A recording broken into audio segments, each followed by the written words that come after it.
Manus, I mean, these numbers just broke 15 minutes ago. Quick digestion for you and a quick move outside there of Credit Suisse. What are your main takeaways?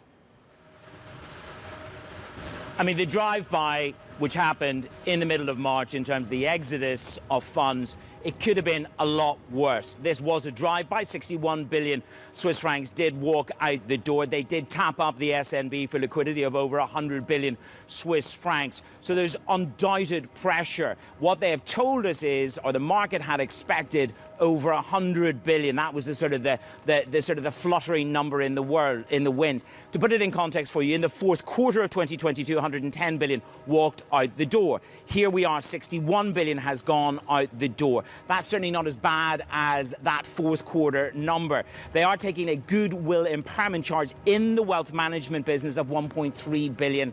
There's a couple of things just to put your head around, Danny, when you look at these numbers. You need to step back and pause.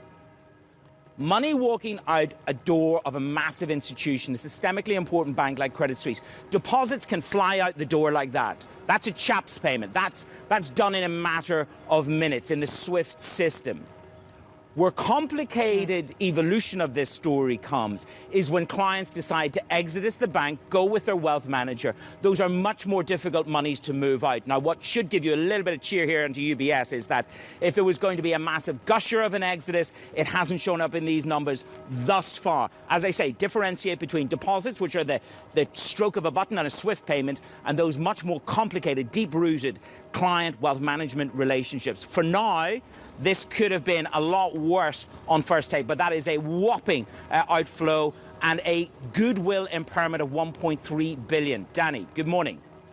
Good morning, Manus. Yeah, and the outflows, as they put in their earnings, have not yet reversed. Even though maybe it's moderated, it's still an issue. What do you make of Credit Suisse announcing that they've terminated the acquisition of Klein Group? This is something we had expected, perhaps, when it comes to the integration with UBS. Part of the great turnaround plan announced by Axel Lehmann and Röner was this idea that they would not outsource, but step back from investment banking, push off to the Klein entity, that slightly riskier business of investment management and investment banking, excuse me. Colm Kelleher has made it abundantly clear, he is the chairman at UBS, abundantly clear that the agenda is to downsize the investment bank, its relevance, its importance, and to put it, as it were, as a feeder, a very natural feeder into the wealth management. That will be downsized to 25% of its bulk and weight within the Credit Suisse house. So to me, that's not necessarily hugely new. This is about realigning what we are, who we are, and what we do for Switzerland. You will find that that will be much more the nuance from Ermotti tomorrow when we catch up with him. The managed outflow, the managed situation, in other words, the assets at the start of trade. What did you pay 3.3 billion for? You paid it for the $1.3 trillion in assets that this institution has. Dissipation of the assets has a knock-on effect to the massive growth splurge that UBS Credit Suisse expected to have. This is not as bad as Citi expected. They expected 100 billion, 110 billion to walk out the door. Wealth management is 524 billion,